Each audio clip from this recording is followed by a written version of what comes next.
Welcome, we are the Ministry of the Real Truth, and of late we have been hit with comments that Jesus never existed, or he was simply a non-union carpenter, or other statements to that effect, which we feel are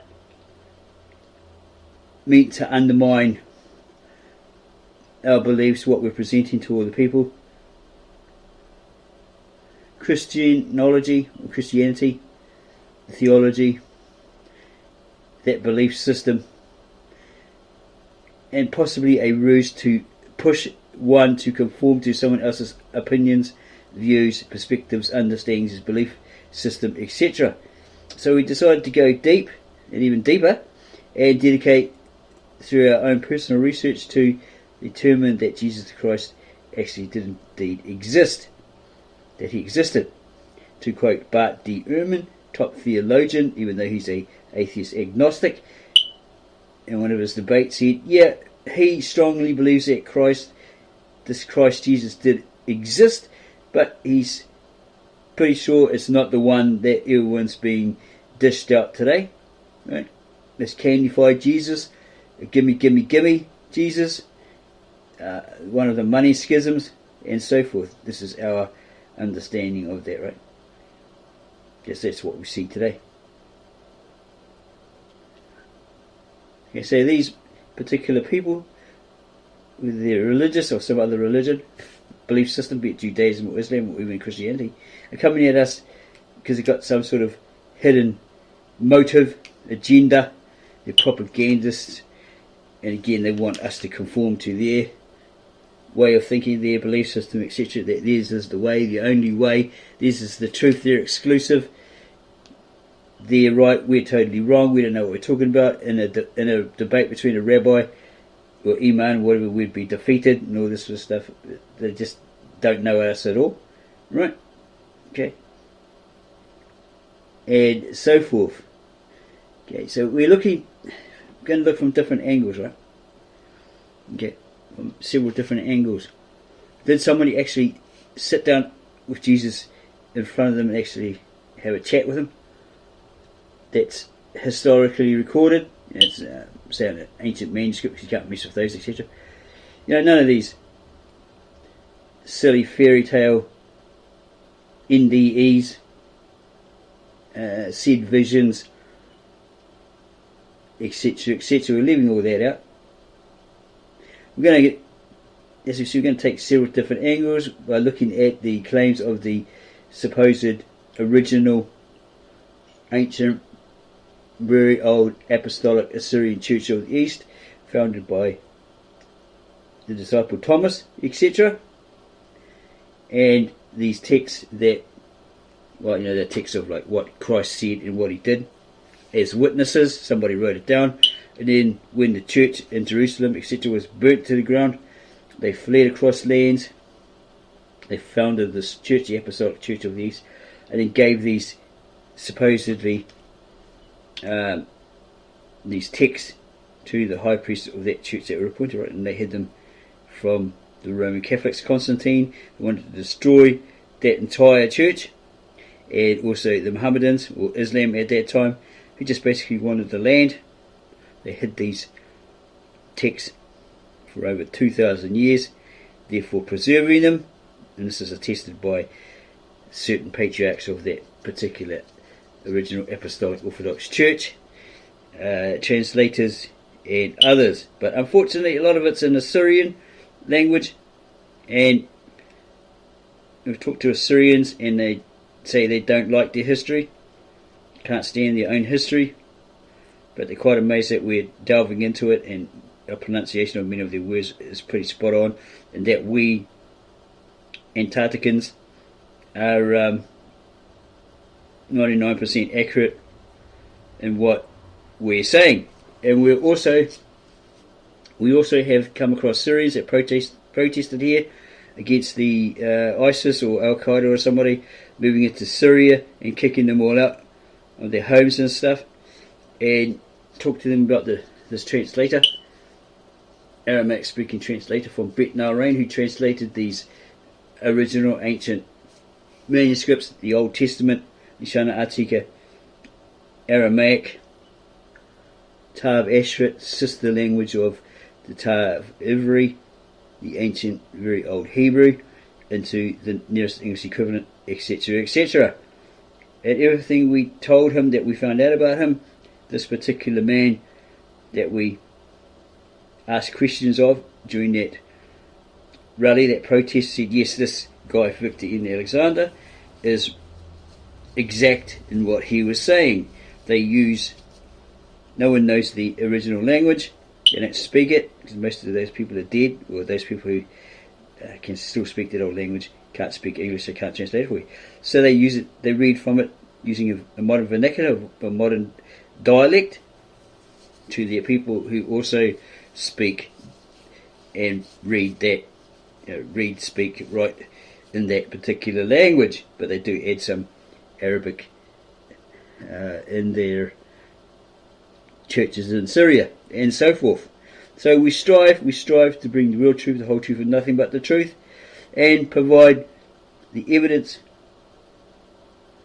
links to the sources.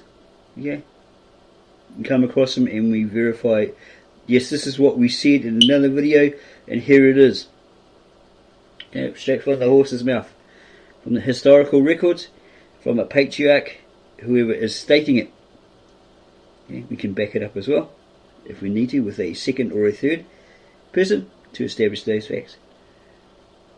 Okay, so we're going to take that angle at some point, looking at the claims of the Assyrian Apostolic Orthodox Assyrian Christian Church of the East and their history via the patriarchs, etc., and secular historical records that say one spoke with Christ or knew of Christ, etc., etc., throughout history, and any other angle that we can find, probably audio.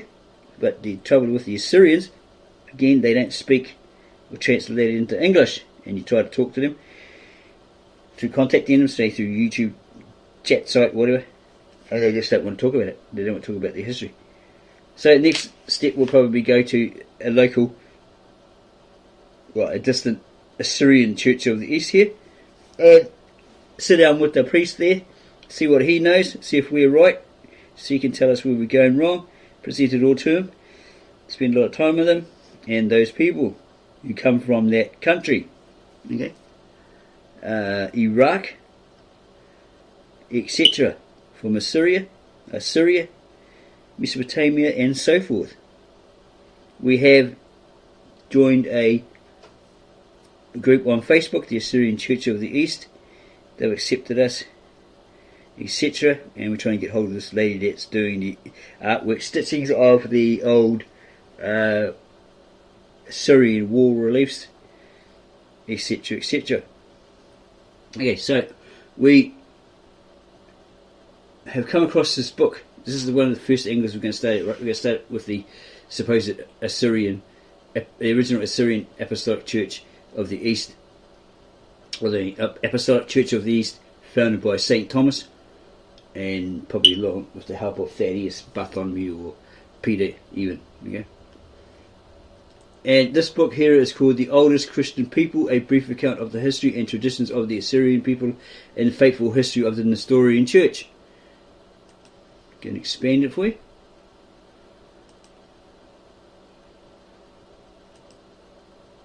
The oldest Christian people.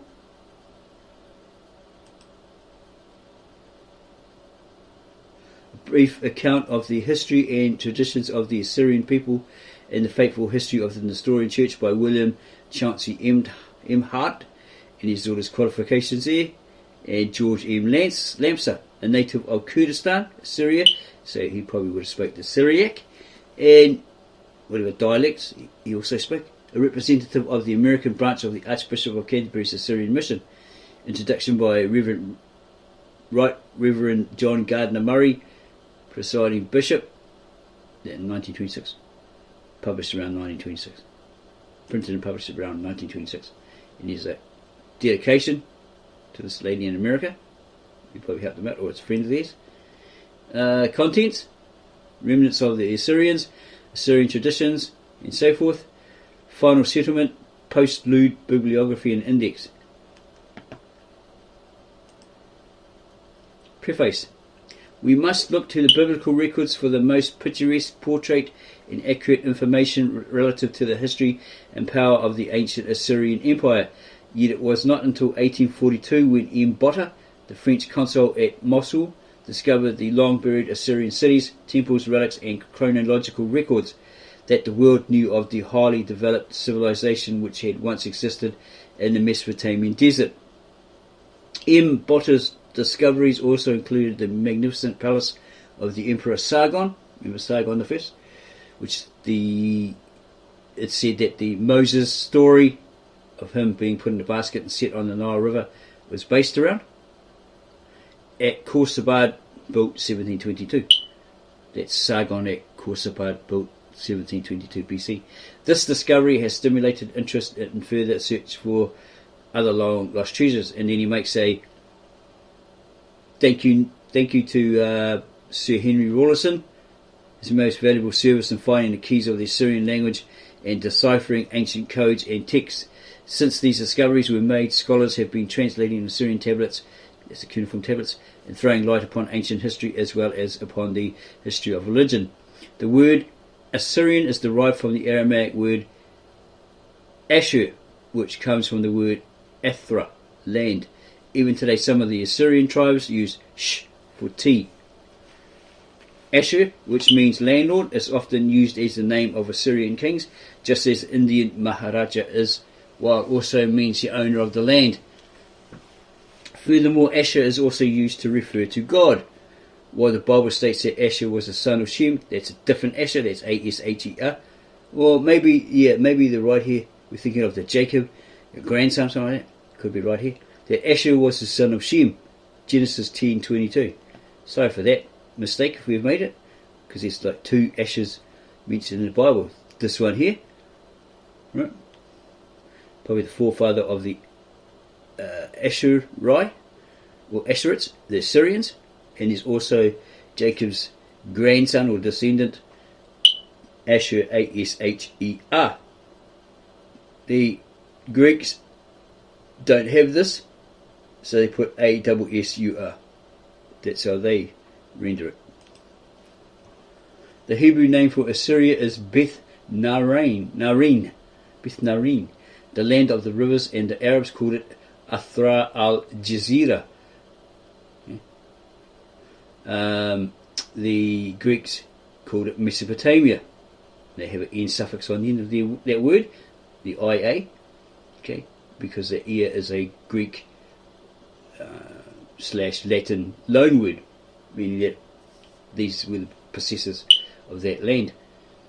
Ethnologically, the Assyrians were of the divisions of the Semitic race who spoke Aramaic. Their forefather was Aram. Look at the genealogy in Genesis. Okay, he was born of somebody, he's a descendant of someone. And that lineage, that genealogy list, right? Genealogical list.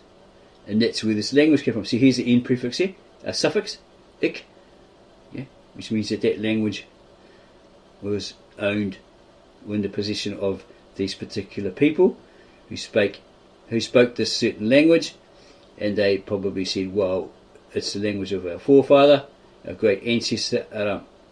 Abraham was an Assyrian who crossed the river Euphrates. Yeah, he was supposedly born in Ur of Chaldea, so he would have been Chaldean. They called it Babylonia. Yeah, he probably did cross over the river Euphrates, seeking grass and better opportunities in Canaan. Hence his descendants, the Hebrews, were called by the Assyrians Abar, from the Aramaic word to cross. Well, it's actually Ver. It depends on what dialect. The translator Victor N. Alexander recall in Genesis, this chapter, he says A-W-A-R, or sounds like were, from the Aramaic word to cross. Yeah, that's people who crossed. Okay. The passage, right? There's a passage, that's people who cross. From the Aramaic word to cross. So there's evidence here that this Victor N. Alexander is using a certain dialect, an original ancient dialect, not a modern one like Syriac, to translate those scriptures into the nearest English equivalent. Philologically, Aramaic is the source of the dialects spoken by the various Semitic tribes. There you go, here's some evidence here. Aramaic is the source of the dialects spoken by the various Semitic or Shemitic tribes. It is not only the language which Christ spoke, but the language also, we are told, which God spoke to Adam. So it wasn't the Hebrew first, it was the Aramaic. Okay, we stressed that, and there we go, we backed it up. During the Grecian conquest of the Near East, it was the universal speech, and continued to be until the 13th century. So this language which God spoke to Adam is the one referred to as Lishana, Supriya. Yeah. Some Assyrians said there's no H on the end, but this Victor Alexander has translated it with an H on the end. So it's the language of Yah, God. During the Grecian conquest of the Near East, it was the universal speech and continued to be until the 13th century. At present, the language is spoken only by the very small group of Assyrians who have maintained their old traditions and their racial identity in the fastness of Kurdistan. So they speak the Aramaic, the Syrian, and so forth. There's probably several different dialects, versions of it, right? The hiatuses in the history of the present Assyrians and their racial identity have been puzzling not only to leading scholars but even to Assyrians. From the downfall of the Assyrian Empire 610 BC until the present time, the history of the remnant of the Assyrian race has been very obscure. Some scholars still call them Syrians, others claim that they are the lost tribes of Israel, carried into captivity by the Assyrian kings. Yeah, that's probably why Abraham parents were in Chaldee. They settled there, and he was born in Ur of Chaldee, or Babylonia, in Mesopotamia, Assyrian region, land, right? Those who have made searching investigation have finally decided to class him as a remnant of the old Assyrian race. Yeah, you'd have to ask a proper native-born Assyrian about that, because we have come across some of these. Let's say they're hated, right? These particular people were hated because they came in, they were magicians, all this sort of stuff, and they caused problems. They're trying to overthrow the Assyrian kingdom and all this sort of stuff.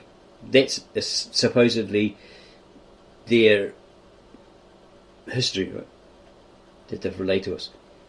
Recent history throws very little light on the subject. Whatever conclusions scholars may reach, the fact should not be ignored that the natives of this land have always maintained their racial and cultural identity with the ancient Assyrians. There is abundant material, written and legendary, showing the continuity of the race.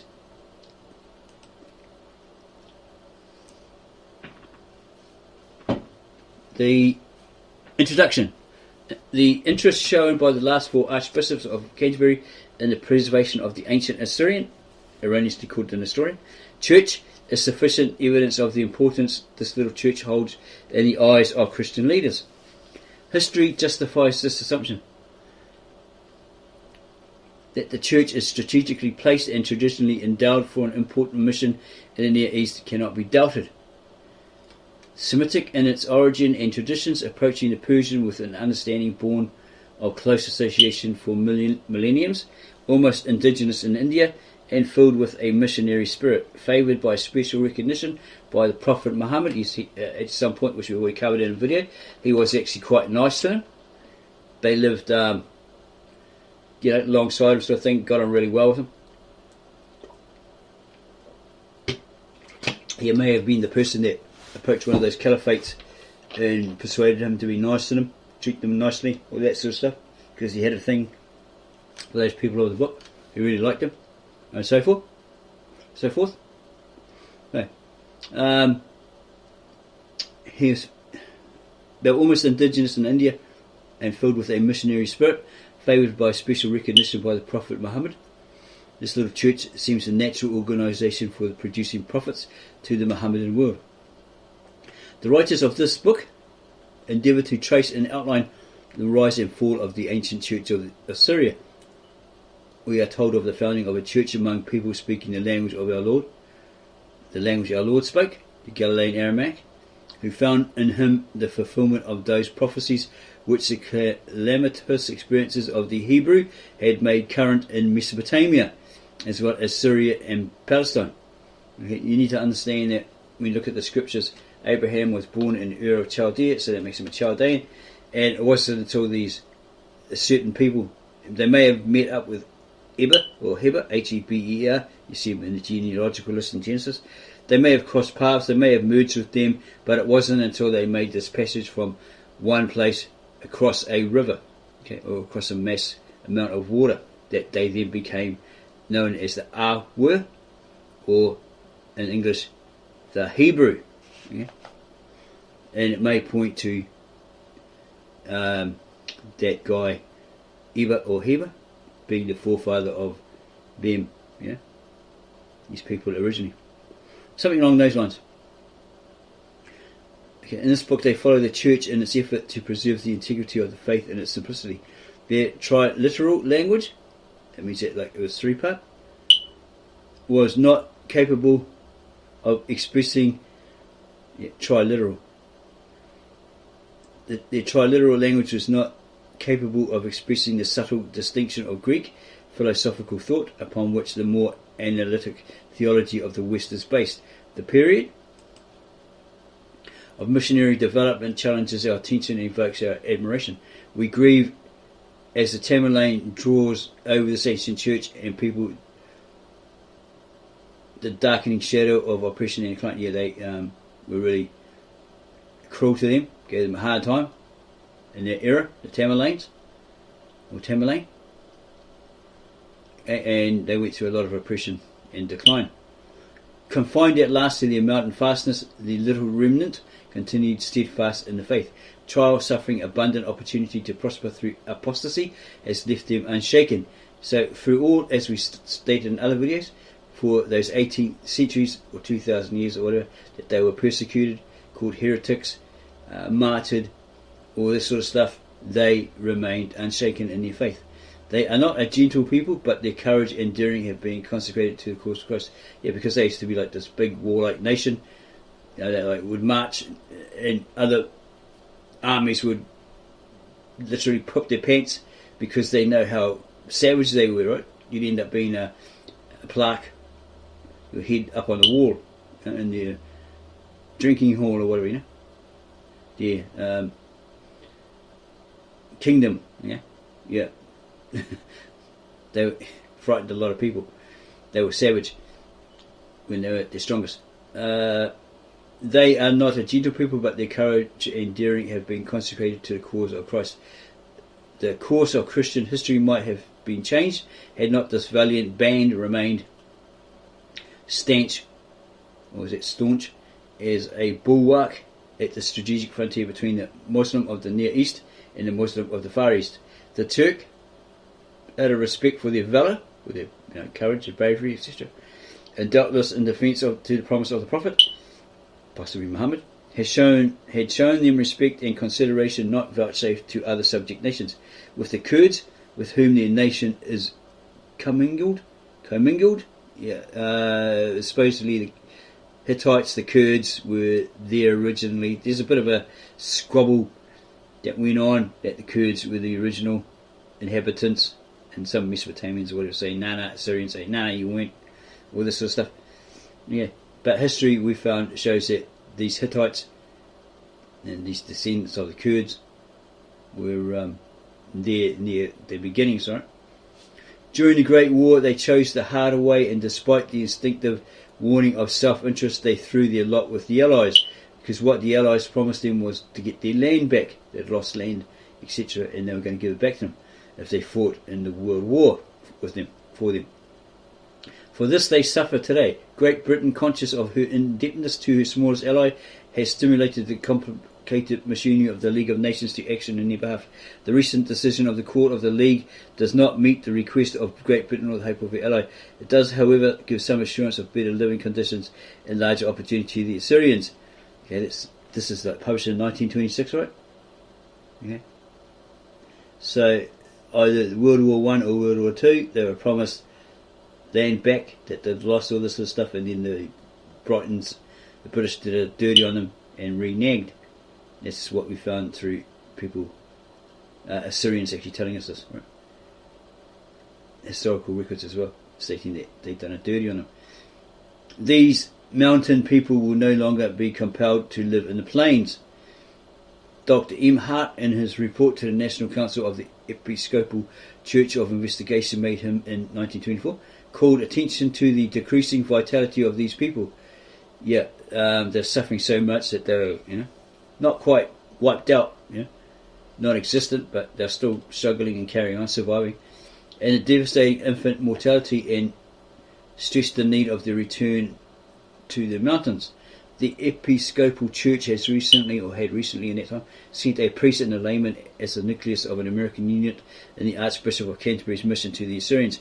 This is purely a mission of help to a sister church which throughout the centuries has contributed so much in service and martyrdom to maintain the cross of Christ in this war-swept region.